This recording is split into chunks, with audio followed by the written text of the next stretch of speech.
Whenever you rent or buy a video, you need to be sure that the film you choose is suitable for the audience at home. Do sit down. We're just about to have some tea. Ladies and gentlemen, please do not panic, but scream. Scream for your lives.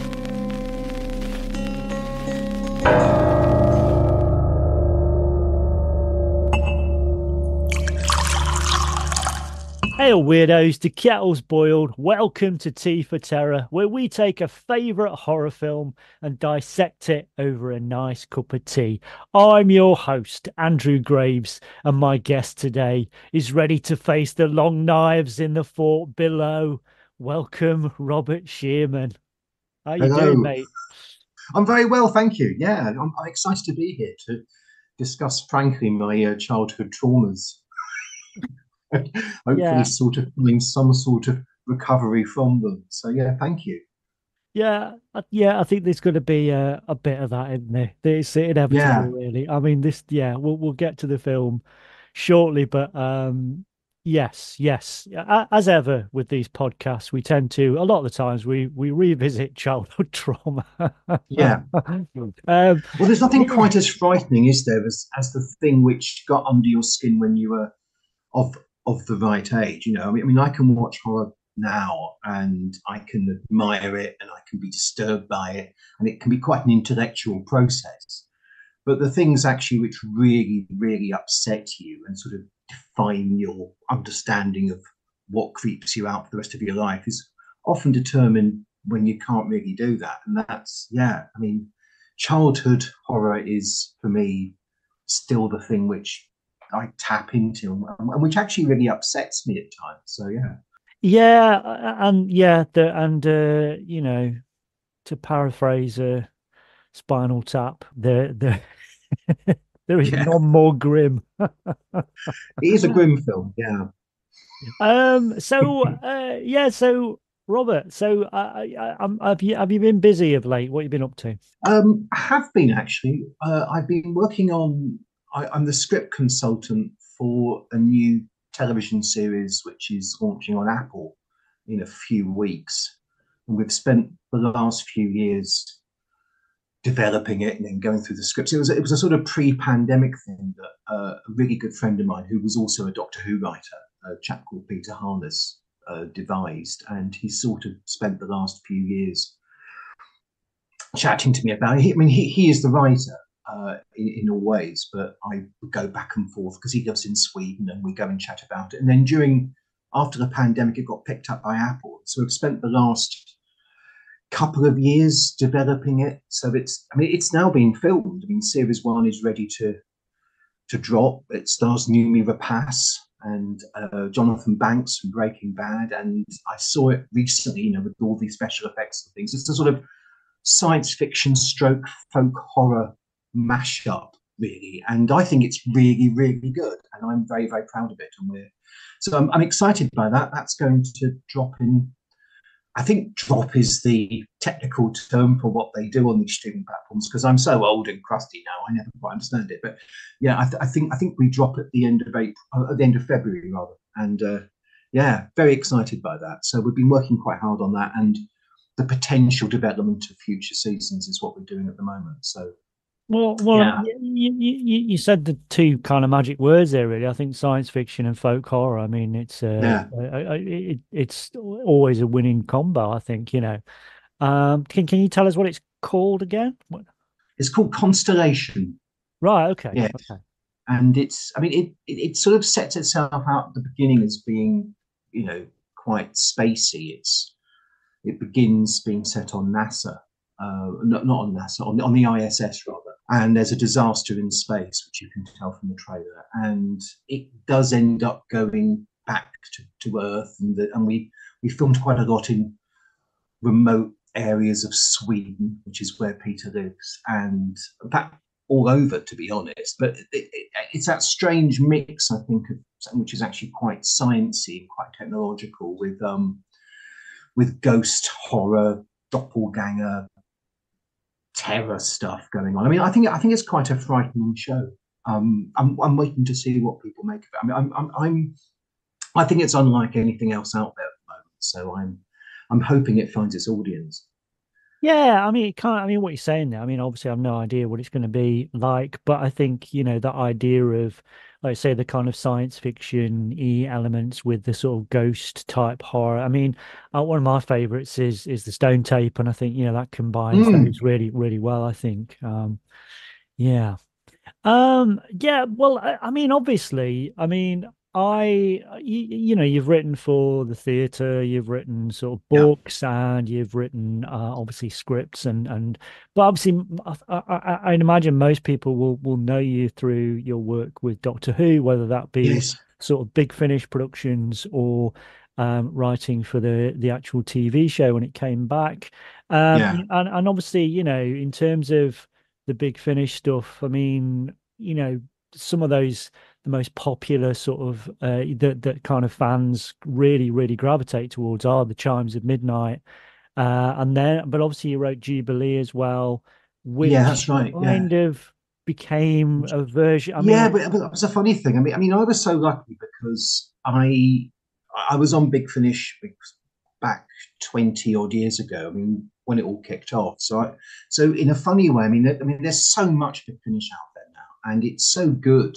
But there's also so much of it. I think it's hard for people sometimes to actually find individual stories. Whereas when I was doing it, which was right at the start, there was pretty much one story a month. And because there was no TV show and there was no prospect of a TV show at that point, you sort of felt for 1 month that you were the king of Doctor Who, that yours was the latest story and all the fans who bought the CDs would listen to it, and you felt strangely important.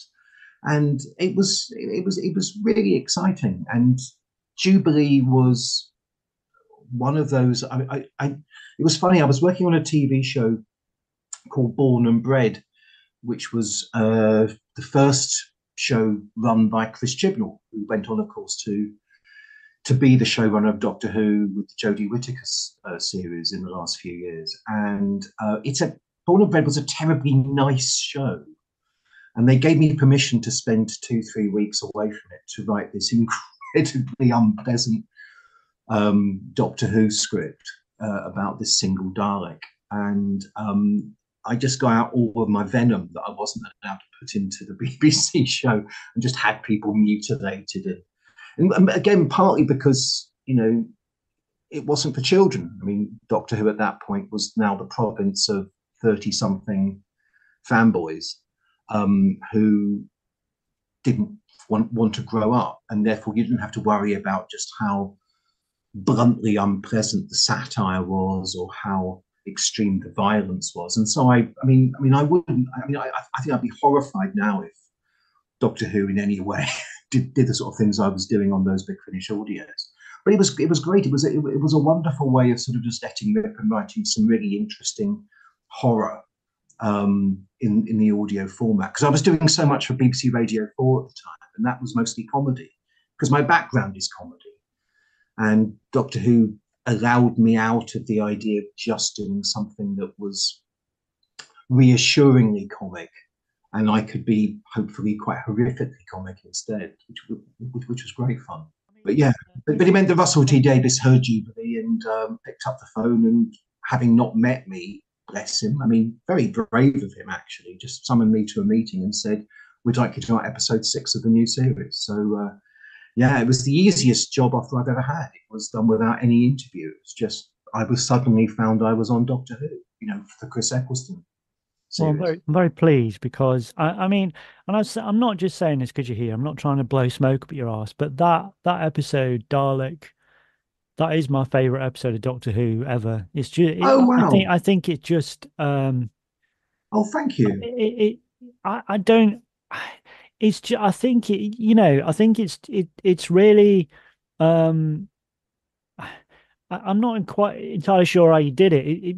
Because I think, if you think about where the Daleks were previous to this, obviously Doctor Who had come back, but obviously Yeah. when I mean, the Daleks had kind of, they'd lost their way, I think. There were a few odd episodes that were okay. I think the Remembrance of the Daleks was okay, but, they kind of lost their power. I mean, to be fair, I think Remembrance, which was the last Dalek story before my one, 17 years or so later, I think is terrific. I think Ben Aronovich, of course, has gone on to Rivers of London series, and he's quite a big name now. I think is a remarkable bit of TV, actually. But it was that funny thing that, over the time that Doctor Who was cancelled, the only way that Daleks seemed to have survived in popular culture was to be mocked. I mean, you'd had all those Kit Kat ads, the peace or love stuff, and then you had them appearing on Victor Lewis Smith, the rather filthy Daleks, and it was just a joke. And I remember that when I got that call to do the Dalek story, and I told my wife, because I wasn't allowed to tell anybody, but I could at least tell my wife. Her reaction was just to say, "Oh, that's a shame, isn't it?" I said, "Why?" She's not a Doctor Who fan. I mean, she is the best friend of Katie Manning, and has, the house I live in was bought by my wife and Katie back in the 70s. So Doctor Who's always been a very, very big part of her life, but she's never actually really loved it as a show. So she just said, "Well, the Daleks are basically just shit, aren't they?" And I said, "Are they?" She said, "Yeah. I mean, that's just going to be embarrassing." She said, "Are they still going to be that sort of pepper pot thing with the egg whisk and the sink plunger?" I said, "Well, I hope so, yes." And she said, "Oh, that's not going to work." So I made her write down about 5 or 6 reasons that she thought that the Daleks were rubbish. And then I proceeded to try and deliberately counter them all in the script. And one of them would be things like that sink plunger. So I gave the sink plunger a definite, it was a very, very violent death, which they cut back on for the transmission, but it's still pretty unpleasant. And the fact that they had no conversation, the obvious couldn't go upstairs, which in fact, of course, the show had done, but people didn't remember. The fact they couldn't turn in corridors. I mean, all those things were, and basically just because my wife said, "Well, this is the problem with it all," and I tried one by one to make those things be answered so that when they came back on screen, people wouldn't be disappointed. I think it's that awful thing as well that I spent the whole time I was on Doctor Who, that it was about a year that I was, it was back from 2003 that we got the call. Terrified, actually, that when they came back, that the 8-year-olds that we were now trying to catch as our audience would have no reason to just be impressed by Daleks because we told them they were part of the old history. I remember going to the first read-through, which included the 2 Slovene episodes that went before Dalek, and I was still writing Dalek at that point. And I just, and here were these alien creatures that could fart and take on other people's bodies and were actually quite funny. And I thought, there's no reason why the kids won't prefer the Slovene. And, next week we'll put on this big pepper pot and they'll be bored by it. So I tried very, very hard to try and make it so that if the Daleks did fail, then at least they went out with some sort of bang, Unfortunately, people, what was exciting was seeing just how much people responded to Daleks again. There was that sort of Dalek mania again. I mean, I would go out and I would see children in playgrounds doing Daleks. I spoke to a lot of schools, having done my Doctor Who, and kids were really excited by Daleks. And there's something so magical about them. It's just a matter of treating them seriously, I think. Yeah, it's a classic design. It's a brilliant design. Oh God, yeah. And there was that concern at the very beginning. I think that, I don't know for sure because I wasn't privy to those discussions, but I got the impression that there were questions being asked at the beginning. Well, do we redesign them? And Russell T Davies, obviously massive fan as well, was adamant that we kept the Daleks as Daleks. I mean, there's no point. I mean, I think all the time that the show was off the air and there were these attempts to bring it back and there were American chats about films and whatever, and you would end up with these designs being put around for non-existent projects with spider Daleks and basically just totally redesigning them and making them no longer Daleks because we were embarrassed by them. And I think that was the basic key to why Doctor Who, when it came back, why it was a success, is that we refused to be embarrassed by it. We didn't try to correct the things that we felt people were going to be ashamed of. I think Russell's great genius was actually understanding that what we had was already very, very good, whereas everything I'd ever seen being discussed about the show in the years of the wilderness, which is what we call it, seemed to be about people trying to make it less embarrassing, trying to correct it, trying to make it so that critics of the show couldn't get at it before it went wrong. And I think it's such a great show. I mean, it's one of those things that even the year that we were on it with Chris Eccleston, there were things that we were wary of. You know, we didn't want to give him, Chris, a particularly eccentric costume. But within a year or two, you are back to that model again. I mean, it's weird how, however much you try and sort of shore up Doctor Who and make it so that it's a bit more sensible, within a year or two, it just reverts to type. It is that crazy show because it's about a guy in a police box or a woman in a police box or whoever. I mean, it is nonsense, and it's a terribly silly show. And I think that it always finds that it sort of, you know, you can bend it out of shape, but it always pops back into being that essentially crazy Doctor Who shape that it needs to be in. So Robert, what was your entry point into horror then? Well, it's a bad thing to admit because I feel a bit of a fraud being here. I spend so much of my time now with horror, but I spent most of my formative years trying to avoid it because I was really, really terrified of it in every form. I mean, it was, and yet there was a fascination. I remember that when I was a kid, watching over and over again every week on Top of the Pops, the Buggles song, "Video Killed the Radio Star," because I wanted to find out how the radio star died, because I wanted to see it, even though I was horrified by that. I remember there was a boy at school called Richard Riddell, who in our metalwork class once told me the entire plot of Omen 2.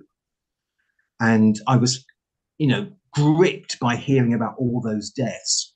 But, so there was a fascination. But when he lent me the video cassette of it, I couldn't watch the death. So what I did was I put the video machine on, and as soon as that bloody crow appears and the things got ominous, I would fast forward 5 minutes. And so for years, I only had the imagination of the deaths. I didn't watch Doctor Who when I was a kid because the title sequence scared me too much. I just found the idea of horror. I still do a bit, actually. I mean, I'm very, very squeamish, and I make things worse than they are. I imagine them as worse than they are. So I tend to look away, and I tend to, every time that a friend of mine does something in horror, I have to ask them. I mean, Sean Hogan had his new film recently, and I went to see it, but I had to beg him, and then beg other friends who'd seen it, advance information about how disturbing it was, because I didn't want to sit in the cinema. It's easier for me to sit at home because I can then look away or fast forward or something. But if I'm trapped in an actual cinema, I can't watch horror films in cinemas very easily. I just get scared, which is ridiculous.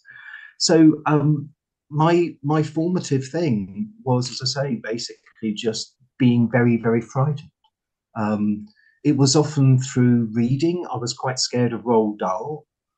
In fact, the film we're going to discuss is very, very much like, of course, Charlie and the Chocolate Factory, which the Willy Wonka and the Chocolate Factory, the Gene Wilder film, absolutely terrified me when I was a child. Reading the sequel, The Great Glass Elevator, is still one of the scariest times I've ever had as a kid, because I think that is a far, far more aggressively horrific book than anything else Roald Dahl ever wrote.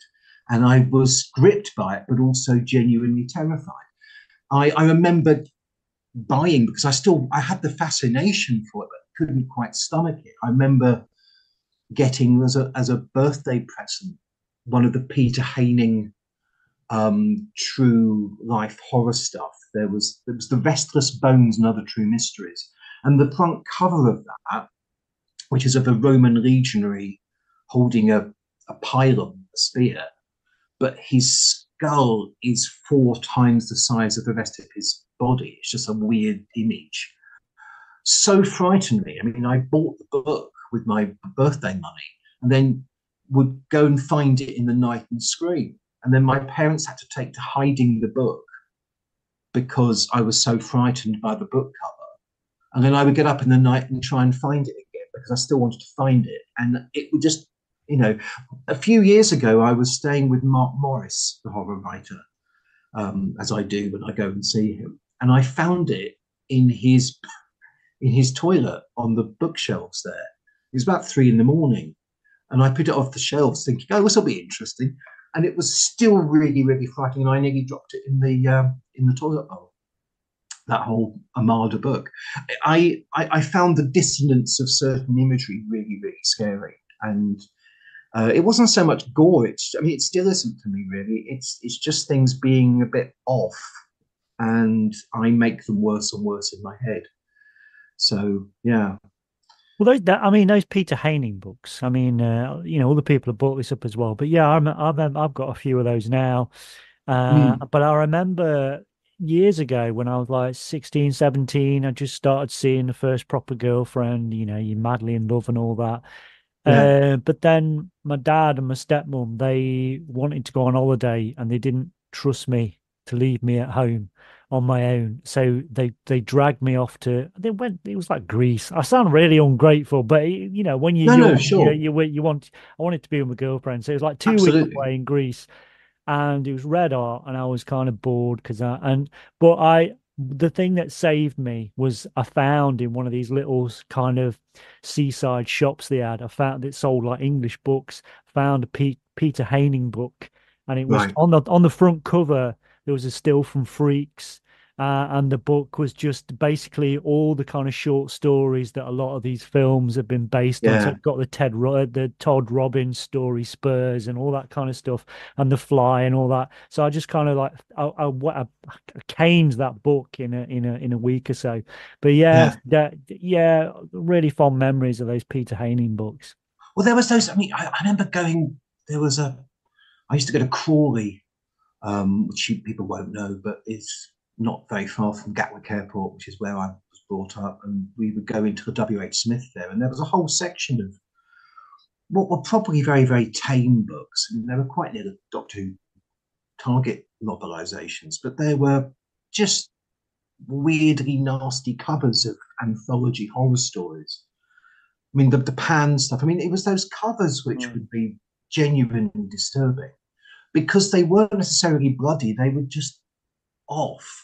There was something wrong about them, and it was that wrongness that used to get to me. And and so I remember, not making it about Doctor Who, but I remember very specifically when I was about 10 or 11, which is very old to do it, daring myself finally to read a Doctor Who book and choosing the one with, I thought, the shittest cover, because I thought it was impossible that this one could be scary. It was, for Doctor Who fans out there, it was Image of the Fendar, which is a dreadful cover. And it's actually a really quite tense, scary horror story. I didn't understand a word of it, and I still don't really understand Image of the Fendar, but it was something that I remember reading it and actually expecting to be bitten by it. I found that sort of idea of opening up a book and letting the horrors come out genuinely could keep me up all night. I was plagued by the idea of regular nightmares and just images from my childhood where I would catch things like bits of ghost stories for Christmas things. The idea that I'd watch them for pleasure was a million miles away from me, and yet I would still try and find things. It was, as I say, it was like trying to find Video Killed the Radio Star. It was wanting to dare myself to confront something that actually I was very, very, very dreadfully scared of. Well, Yeah. Speaking of wrongness and all that Yes. kind of stuff, yeah, I think it's about time we introduce the film we're going to be looking at today. Yeah, I mean the film that you've chosen, Robert, it's slightly different for us because obviously we normally do feature films, but this is a slightly different thing. This film's only half an hour long, and it Yeah. is a public information film directed by John Mackenzie of Long Good Friday fame, and it is called Apaches. Dad, come on, let's have a drink. Hey, I'm not drinking that. You don't know what it is. Well, just mime it, like we did in the school play. It might be poison. Yeah, to kill the rat. No, it isn't poison. It would look like it. Me kill many warriors. Oh, it's horrible. What you Sharon? It's got all of my jacket. You all right, Sharon? Yeah, I think so. Mommy! Mommy! Help! Mommy! When was the first time you came across this film? I was at primary school, which is where they showed it. Because I mean, it sounds ridiculous. I went to the village primary school in a village called Smallfield. It sounds a bit Ben Wheatley. Yeah. I mean, there was no way that anything was genuinely called Smallfield as a village, but nevertheless, that's where I grew up, and there were lots of farms nearby. I mean, that's pretty much what we were. We were, sort of yokels, really. And yet also next door to my house there was a motorway running, which I used to play on. I will be honest. I mean, there was a gap in the sound barrier between there was our house. There was a sort of slight balancing pond, and there was a sound barrier, and then there was the motorway. And I used to go out on the hard shoulder because there was a gap in there. And it's that sort of thing. Now you look back and you say, well, that would be the opening to one of these public information films. I used to walk on there quite often. Eventually, the police were called, and I was told to stop. But I was quite a young kid. But yeah, but in Smallfield, what they would do is that, I mean, I had quite a nice time at that primary school from my memory. But they would periodically get in people to scare us. I remember that they got in a train driver once to give us a sort of talk about how many children he'd run over with his train. And there was this one day when they brought in what I now know to be Apaches. And it was the fact that you couldn't avoid it. I mean, it was half an hour, but you weren't allowed not to watch it. It was like, obviously, that bit in Clockwork Orange where you're effectively forced to watch it, even though you're screaming not to. And you watch this sequence in which 5 children out of 6, a group of 6, just die horribly. And I remember weeping with fear during it. I just wanted it to be over. And for years afterwards, I never really knew what it was. I mean, and there wasn't the internet back then. I remember asking people about it, and no one knew what I was talking about because I wasn't explaining it very well. When they brought out the Charlie Says videotape, I bought it thinking it was probably a 30-second ad that I'd caught. But my main memory was a child drowning literally in shit because he falls into a slurry pit. And that I remember really, really particularly freaking me. And so I kept on thinking that all those deaths were probably individual warning films about playing on farms. And I watched all of Charlie Says and loved it, and because I was, because they're great to watch those things, but there was no trace of it. And I just thought, well, maybe I've imagined it. I mean, could I have imagined it? And then some years ago, quite a long time ago now, I suppose, soon after YouTube was created, I found it on YouTube just one night. I was up about 2, 3 in the morning, and I thought, oh, this will be fun. I think this is it. And I watched it, and I was totally freaked by it again, even though I was now in my late 30s, because it's a really horrible film. It's a really nasty piece of work. And I only watched it again the other night with my wife. I asked if we could give it a go, and she said, and she really loves horror, and and I'm the one who still wants to be giving lots of trigger warnings about things.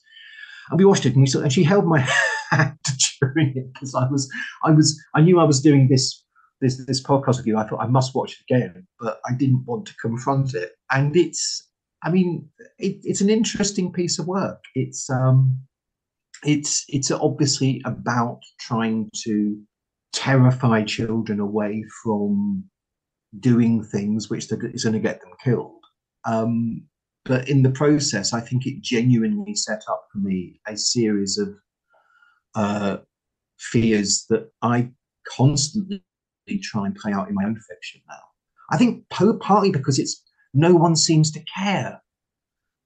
So you have these 5. I mean, this is the lack of logic of the film. There are these 6 kids who play cowboys and Indians on this farm, and then it seems that every day one of them dies horribly, and then they go back the next day and do it again, and they don't care. I mean, the kids don't care. The non-speaking farmer doesn't care, and in fact continues, if he appears in long shot, to be quite amused by the fact that the children are still there, and even fires imaginary guns at them. And indeed, in the final section, when there's only 2 kids left, actually allows one of the kids to get into a tractor, which is going to drive to his death over a cliff. I mean, it's the fact actually that there was this sort of strange dispassion towards it, I think, which really upset me. That you would have these tremendously unpleasant deaths, and then it would just be like a reset. The next day they'd be back playing Indians again, and there'd be barely any mention made. I mean, there's this quite amusing bit when at one point, watching the film back, one of the kids makes mention of how many there are, and he gets the number wrong, and he gets corrected. He says, "Oh, there are 5 of us," and they say, "No, it's 4." He goes, "Oh yeah, 4." And that's the only reference there ever is that any of their friends have just died horribly. It's such a strangely sociopathic film. I reckon the other kind of memorable public information film, obviously, is the Dark and Lonely Water.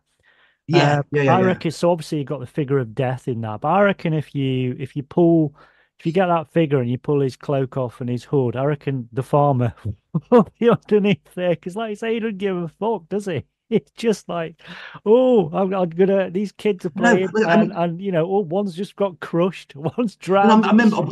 I mean, Dark and Lonely Water is great, and Donald Pleasance's voice is great. But actually, it's still kind of a reassuring little 1-minute thing, which is basically, oh, sensible children. Oh, I have no power over these. There are no sensible children in Apaches, and there's no sense at all of any way in which you can beat this. You're going to go on that farm, and the farm is effectively Freddy Krueger. It's going to kill these kids one by one, and no one ever tells the farm off for it. And it's that's I think. I mean, there are a number of films like it. I mean, and I checked them out. I mean, they weren't part of my childhood, but there's the Finishing Line, which is the film where children play sports day upon railway tracks and get killed in various ways, one by one, effectively as well. And there's a very, very odd film as well called Building Sites Bite, in which a single child keeps on magically being reincarnated to die in yet another way on a building site, which is doesn't quite work, but is suitably macabre. But it's Apaches, which is the one which is the nastiest, mostly because of that tone. It's as you say, it's made by John Mackenzie, who went on a few years later to do The Long Good Friday, and it's actually genuinely really good, tense film, as opposed to being, as the other 2 are, somewhat quite nasty curios, which are designed to be, that don't actually feel particularly filmic in many ways. They aren't acted very well by the kids, and there's lots of really bad improv from the kids. Apaches feels fundamentally like this is a condensed feature, and it feels like it's a horror movie in embryo.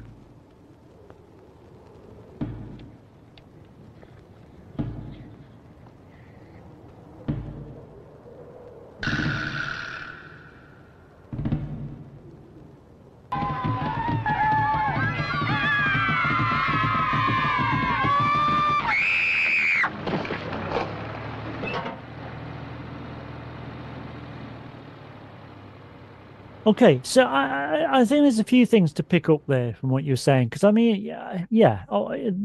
The bizarre thing is that you've got something. I mean, I didn't see this till later on, but I don't remember seeing this at school. But I certainly, similarly, we were certainly wheeled into the assembly. I remember when I was 13, possibly 14. I think it might have been Right. 13 to watch Threads. Oh And my I God, you think saw threads like that. yeah, this. I mean, this is the thing. I think yeah, this was the bizarre thing at the time. So you've got all this furor about the sort of video nasty era and all these kind of Mm, films and all these kind of American or sometimes Italian features that we were being told we couldn't see and they were far too damaging. And yeah. none of them, this film knocks all of those into a cocked hat for and Threads as well, And I just thought, Yeah. hang on, you're trying to actively dissuade parents from letting kids watch these films that are fairly innocuous and are fantasy, they are complete fantasy. Um, and yeah, we're being wheeled into an assembly to watch this. Well, that's it. I mean, I think there's a world of difference between saying to somebody, here is a self-contained fiction. Here are some characters and they live within their lives, and here is a plot, and it has a beginning and it has an end.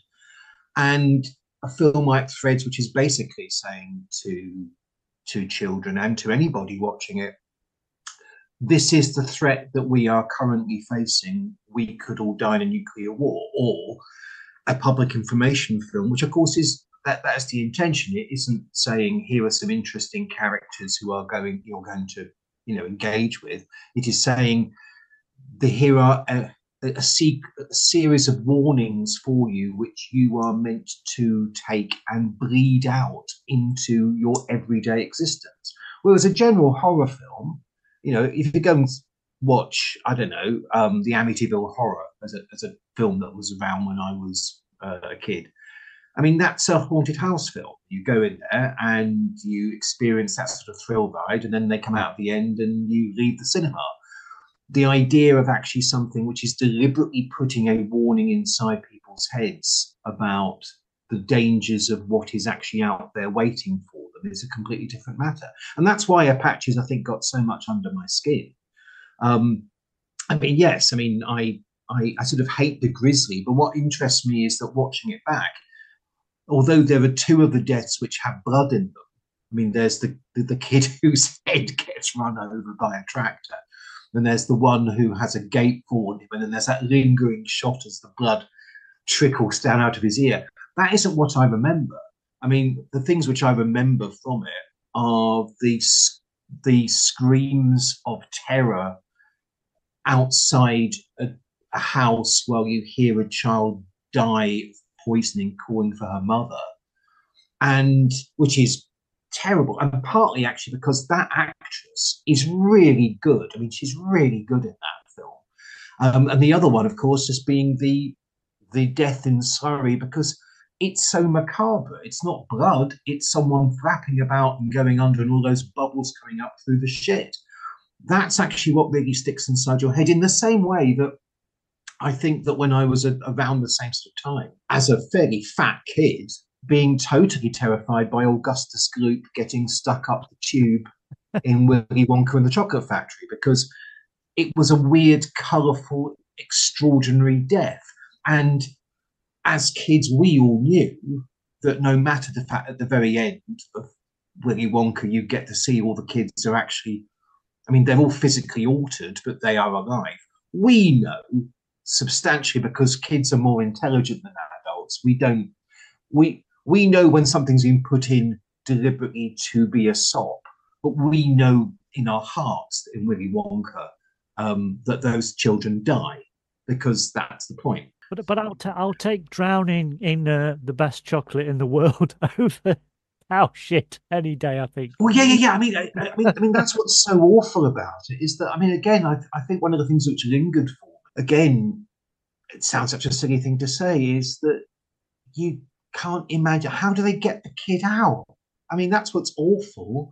This child just drowns in this sea of shit, and then just the mechanics of that is horrible. Whereas at least when a gate falls on you and you're crushed under a gate, and there you are with a, you understand what's going to happen there. You're going to be picked up and taken away, and your parents will still get you, but your parents aren't going to find you. And it's that sort of awful thing, I think, also that really ties into child fears.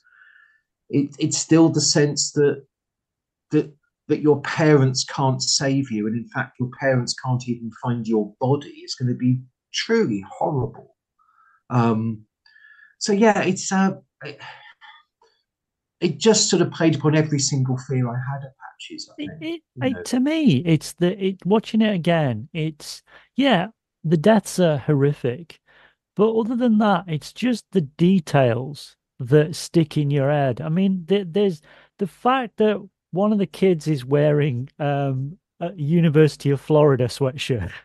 It's like just seems so innocuous, but weird. And the little bits of dialogue. So obviously there's a script, they follow this story, but you imagine that some of the kids were kind of like, ad-libbing and stuff. Full bit where they're discussing a swap shop, and it's almost deliberately boring because and it's very, very clever because you are waiting now to see another child die. It's happening, and it feels like it felt to me, actually, watching it back, it reminded me of that awful terror that you had in the dentist waiting room when you were a kid.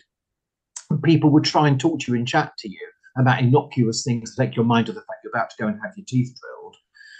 And of course, that's even more torturous because you're waiting for this awful thing to happen, and it just feels mocking you that your mum is sitting there talking about how it was at school. Because I was so scared of dentists when I was a kid, but that's the thing which I remember the most. I've sort of blocked out the memory of sitting in the dentist chair as much as I have the smell of the waiting room and the waiting for it. And it's the fact that Apaches has that, even though it's only 26 minutes or something, it still puts you through processes where you're waiting for something which you're now dreading. And it toys with you so cleverly in that sort of horror film director way. There's that bit when I think it's down to the final three children and they're running around and they keep on being presented with possibilities of death. And it isn't. And you think, oh no, it's not going to be that way. But it's going to happen. The fact that as it's, as the minutes tick down that you're waiting. And I remember, again, as a kid, just wanting it over and done with. I sort of felt during those bits where they're just having the improv chat, I just think, oh, please, let's just get this over with. If they're going to die, just kill them so I can get out of assembly. But, having these protracted discussions about what they would swap on Swap Shop just makes you want to scream. It's awful. It's a form of torture. I think as well, though, like I say, if you take away the deaths, all right, yeah, that's what people focus on. But if you take away the deaths, it still looks like the grimmest. Yeah. However, and I think it's a real 70s childhood. I grew up on a little estate, and at the bottom of the estate there was this woods, and obviously I used to go there a lot. And then beyond the woods there was like a flood dikes, and I just spent most of my days there, whether it's raining, sunny, or whatever, just getting sludged up. And it just, you don't think about it then, but looking at this, it's like. Yeah, it was just great. I grew up, as I say, I grew up in this small town called Hawley, which bordered on Smallfield, which is about a mile away from Gatwick Airport. And so my parents would either, when I was a teenager, just drop me off at the airport to go up and down the escalators, or I would just go out and play on my chopper bike. And there was, next to my house, with the motorway, there was this balancing pond where there were these huge drains. And my sister and I used to just go down them. We would just go down these drains in the dark. And it was just drains, it's full of rats. And we'd have to crouch down because they were, because we were able to fit down them because we were children. The idea that we were doing that and just showed in some ways that although I was obviously traumatized by Apaches, I wasn't traumatized by the fact that I was doing things that if you just showed them on TV now, and put a soundtrack on, everybody would be terrified for what's going to happen to these kids. But we came out unscathed. But not every child did come out unscathed. That's what's so funny about it. Growing up in the 70s, in this sort of strange, bleak, grey, concrete existence. It's amazing. I mean again, one of those memories that I have as a child, which again freaked me because it just felt so real, was the bit in Grange Hill when a kid falls to his death while he's playing in a shopping precinct. You know, he falls off a balustrade or something and falls down, and then you just watch him and his dead body is there, and there's probably a trickle of blood. And it's the fact, actually, that it's just kids mucking about because they're bored. I mean, that's what you did. I mean, watching some of those other films, after watching Apaches, I couldn't resist. I watched The Finishing Line, and it's obvious that the reason why you've got kids attacking fences and getting down onto railways is partly because there's nothing else to do, because they haven't got mobile phones to play with. So instead, they're going down there and seeing whether they can avoid being run over by trains. And that's what our childhoods were a bit like. And what I find terrifying about that is, as I say, I mean, I was out there on the hard shoulder of a motorway several times when I was an infant, because I just thought, well, I can. And I would have been playing on those farms. One of the things that my wife reacted to very, very badly about the film, she didn't, I mean, I think she found the film Apaches quite amusing. I mean, she recognised it was quite a grim film. But at the end, it's seeing all those statistics of all the children who died over the last year. And she was in denial over it. She said, there's no way, she said, that many children died on the farm. It would have been seen as a national epidemic. And I did say to her, I don't think it was the same farm, darling. She said, no, I know that. I just mean, if you're saying that in the whole of England, or the whole of the UK, I think it says England on the thing, yeah, this number of children died in the farm, she said, that would have been a scandal. And I said, I don't think so. I mean, I think that's just simply what we were doing. We were going out there and just getting killed. That's what children did when we were kids. It wasn't unusual to feel, to hear at school, you come back home from the school holidays and find out that another child had got killed by a farm, because that's what seemed to happen. I mean, can you imagine? And I mean, in this woods I was talking about earlier on, it kind of had an embankment and it went down to these flood dikes. But in the certain part of this embankment, there was a huge sycamore tree. And at some point in the past, somebody had carved a big love heart into the side. So we all called it the love tree. And then it had this massive branch overhanging this embankment. So every year, every summer, obviously, somebody would get a rope and sling it over this thing. But every year, without fail, somebody would break their arm. And I remember my mate David, he broke his arm twice, 2 years on the trot. And the year after, he was queuing up to have another go. It was just like, can you imagine now? It'd be like the whole area had been cordoned off. Oh, absolutely, nuclear powered health and safety. It was just, it's also a child's attitude towards death. I mean, I think one of my favourite bits of Apaches, watching it back, was the sequence, because it's very funny, genuinely funny, not just macabre funny, is when they're playing cowboys, I think, and they all just shoot each other. And the girl is left alive, having shot them all, and just realises it's a bit boring. So she just fakes her own death as well, because she wants to join in. And so, although they're all going to genuinely be dead quite soon afterwards, you've got this way in which the children are just enjoying playing death, even though at this stage, I think 2 or 3 of their number have died. But they're still actually having fun with the idea, that sort of comic book idea of death. When I was a kid, I mean, I used to go out. I wrote to Jimmy Savile. Fortunately, he didn't respond, but I did write to Jim or fix it. I wanted, as a kid, to be killed on Doctor Who. I wanted to be shot by a ray gun. And I used to practice it in the back garden. I used to run around and then go around a corner and find a monster, and a monster would zap me, and I'd go, and I'd fall over. I used to love the idea of imagining my body going into that sort of um, negative effect that a Dalek would have. I used to love the idea of that. I used to, that's the thing I principally wanted.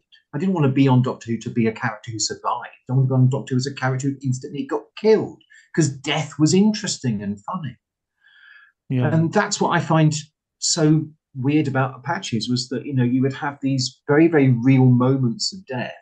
And then you go back to that childhood love of it, which is so odd. Well, I mean, I don't. Every era, every generation has their idiosyncrasies and have their what they love about it, what they hate about it, and every generation will see things as being great or whatever. And so I'm not trying to say growing up in the 70s was better, worse, or whatever. It was just the era I happened to particularly grow up in myself. But I did, but there was something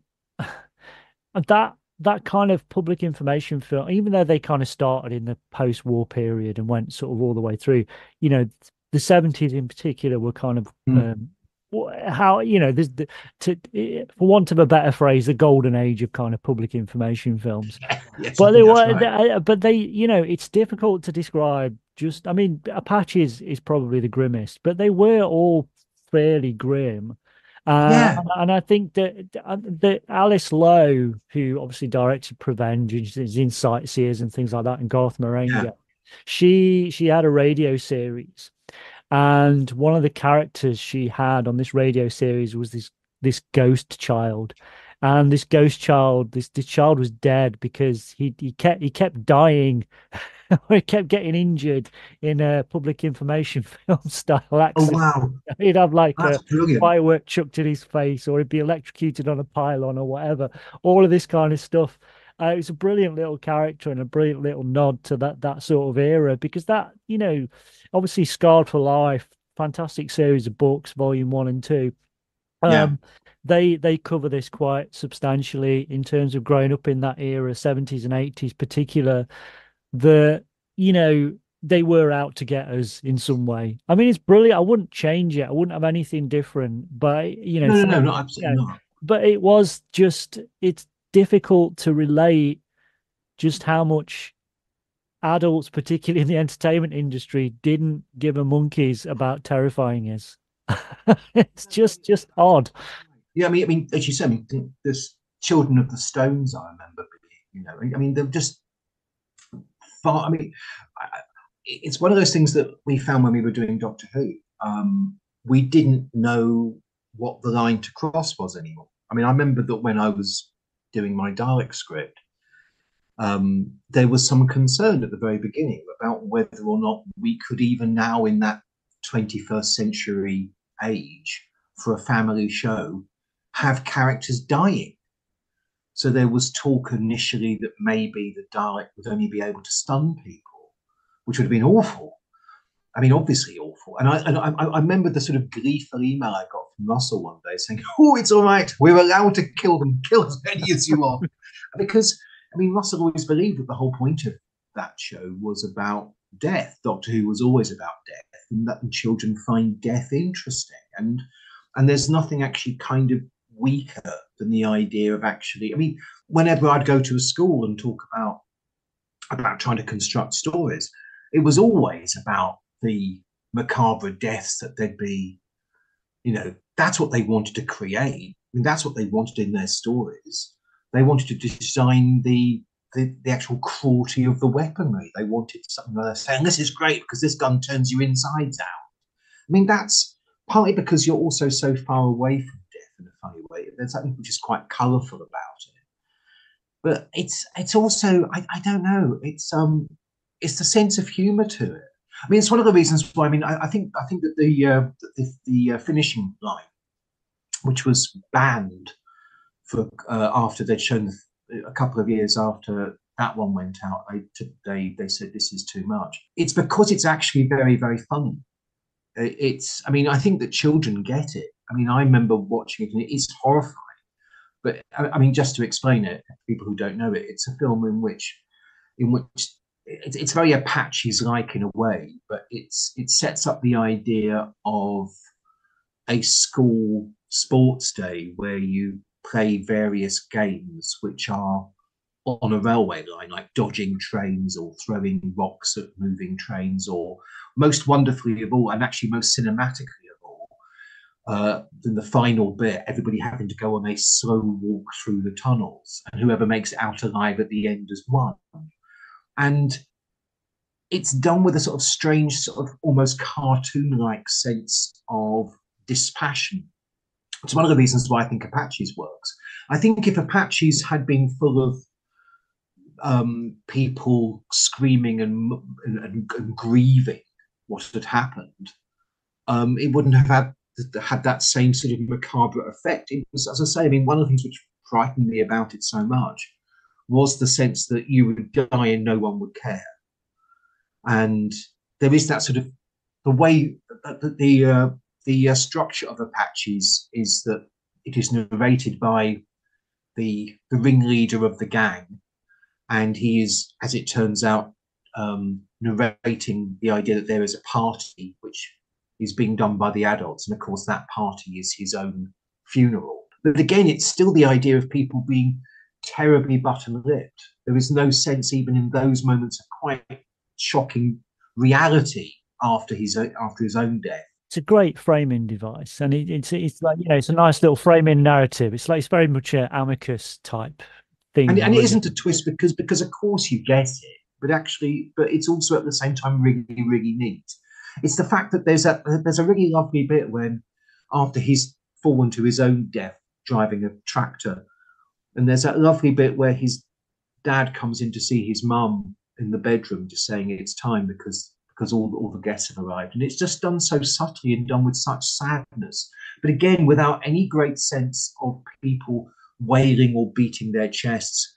It's about the fact that the child is now absent at the party means more than that people are actually now angry and campaigning to get the farm closed down, which is what you sort of suspect a 21st century sensibility would be. It's the idea, actually, to be honest, that this foolish child has prevented himself from taking part in a greater adventure of going forward.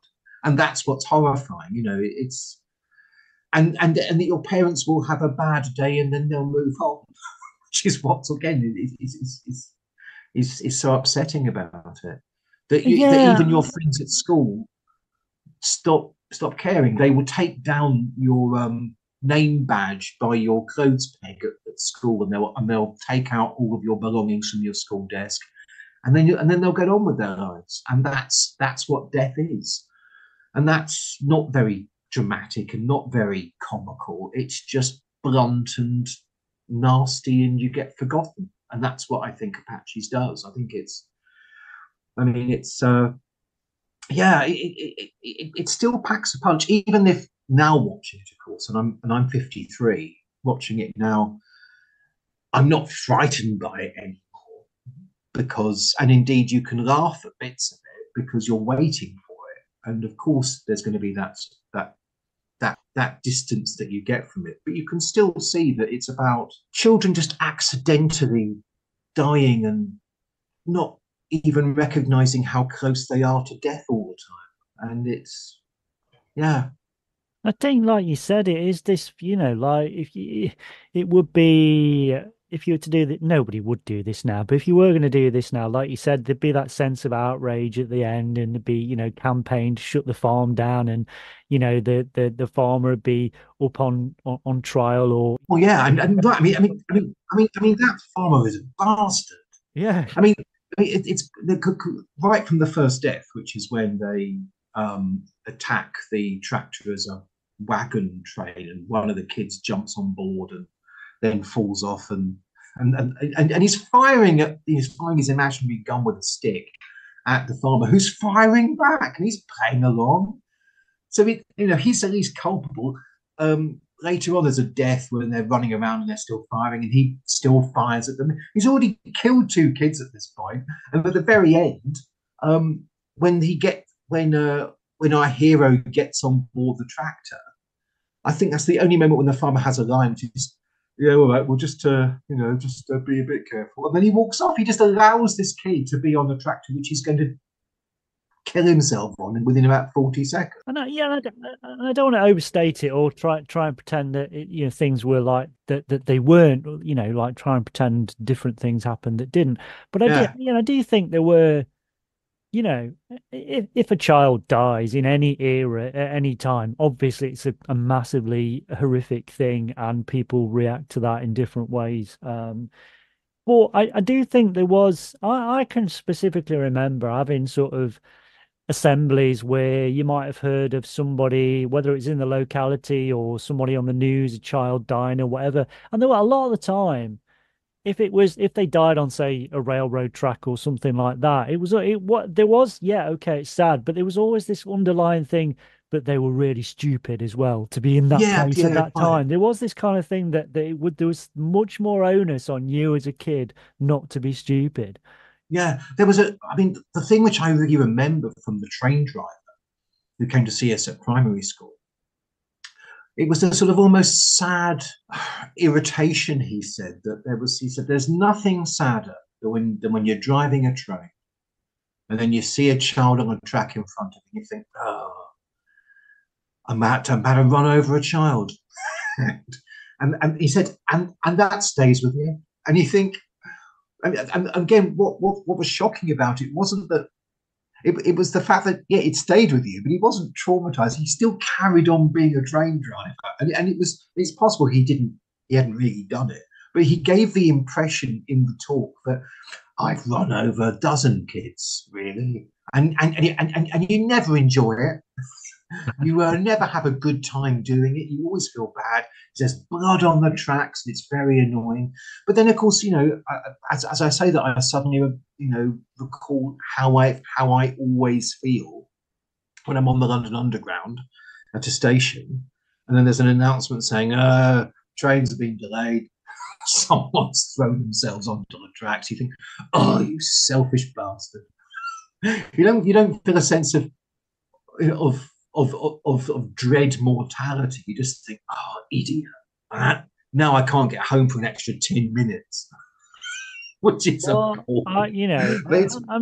My wife's a counsellor, so she works specifically with certain groups, but she has, right. She's done lots of training and obviously that, people that have gone, train drivers or whatever have gone through that. Obviously now they need, intense amounts of trauma, therapy and all this kind of stuff. But I remember talking to a guy who used to work in the police, and then he started working on the railroads and things like that. But one of his jobs was to kind of clear up after. Oh God! And I just, how do you even carry on? I mean, I've worked. I work for myself now, but I've worked some shit jobs. But Jesus, nothing compares to that. I mean, no, sure. But that's also the sort of I think the strange push-pull thing, which again, bring it back to Apaches, it does very, very well. You have these moments of shock horror where the kids just stand agape as they see a dead body. And then you also have the way in which you quickly adjust to it. I mean, the actual reality of someone dying on an underground track would traumatize all of us and we would feel awful. But when you're further down the line, you just feel irritated. And that's what's awful about it. It's the way in which, and we do it with people who are on the streets, and we do it with people who are in foreign wars. You kind of find a way of distancing yourself from the emotional reality of other people suffering, unless it's right in front of you. And that's what's so terrible about us, and that's also what I think Apaches does so well, is that any realistic attempt to do Apaches would be about the emotional impact of one of those children dying on a farm. And yet Apaches is actually about 5/6 of children returning to the same site every day, it seems, where their friends have just got killed, and doing it all over again. I mean, that's one of the reasons why the movie, which I only watched today, actually, which is Building Sites Bite, doesn't work for me because it almost overplays that. It's a really weird film, actually. It's a film about this boy who is made by his cousin who's punishing him for his dreams of being an architect to go and play on a building site and then watch him die in multiple ways, like to punish him of his arrogance for wanting to be an architect one day. And there is no impact at all because you just rewind and do it again, and it becomes this sort of strange, it's almost, it's almost too conceptualized. What's amazing about Apaches is it never tries to explain how macabre it is. I mean, it never wants to sort of overplay that. You just recognize as you're watching it, this doesn't quite make sense, but it's totally horrifying to watch. Finishing Line, which I think is a really, really clever film, makes it so obviously satirical, and it's kind of the sort of wish fulfillment of a child imagining what it would be like if there were a sports day on a railway line. So it's always a fantasy, and therefore you can have these really bizarre images of adults, effectively sending children into a game where they're going to get their limbs chopped off, and it's fine because it's just an imaginary thing. Apaches is half imaginary, half not. It sort of has that dreamlike state, which is what I find is so good for nightmarish films. And then it suddenly means it's not, and it goes back into the nightmare. That's what I find is such a queasy watching experience for Apaches, is that you never quite know minute to minute what tone it's going to be adopting next, and that's why you feel kind of seasick watching it. Okay, well, I think we've worn Apaches out. Probably, yeah. I mean, I kind of, all the films we look at on T for Terror, I would recommend, obviously. But I would say, the first time ever, I would say, show a little bit of caution, because it's brilliant, and it's definitely worth seeing. It's only going to take up half an hour of your time, but it is very, very grim. It's not for entertainment in the same way, is it? I mean, horror films are great because they offer a release. I mean, they are a cathartic experience. That's why we like horror. Apaches is not cathartic. Apaches is designed to make you feel just sickened. Same thing as always, really. So remember to follow us on Facebook and all that jazz. And if you can, if you listen to T for Terror, and some people do, I am told, just leave us a review. That'd be really nice. You can write us a nice review because it helps us with distribution and all that malarkey. It just remains for me to say thank you so much, Robert, for coming on. I know, it's kind of, I know you're busy and everything, but it's been brilliant to talk to you. It's been tremendous fun. Thank you so much, Andy. Oh yeah, you're welcome. You're more than welcome. If you ever fancy coming on again, then just let me know. I would love to. Maybe I'll actually pick a proper horror film next time.